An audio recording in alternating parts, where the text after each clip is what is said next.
کندوز کې د روان کال لومړۍ 9 میاشتو کې د نږدې 915 میلیون افغانۍ عوایدو راټولول او زرګونو پیرودونکو ته د برېښنا ویش.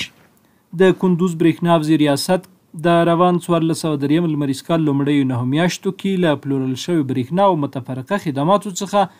ټول ټال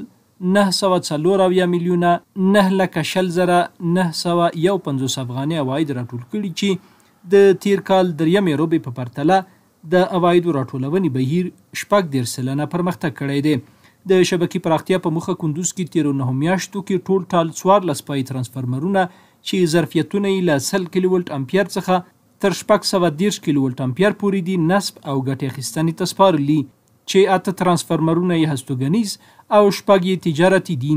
نویو پیرودونکو ته د میټرونو ویش لړ کې 1922 هستوګنیز، 954 تجارتي، 14 دولتي ادارو او 18 میټرونه هم جوماتونو لپاره نصب شوي دي.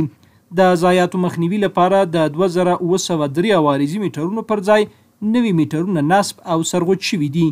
او دغه راز 2500 میټرونه د خپلسري لاسوهنې مخنیوي په موخه بیا ځلې سرغوټ شوي دي.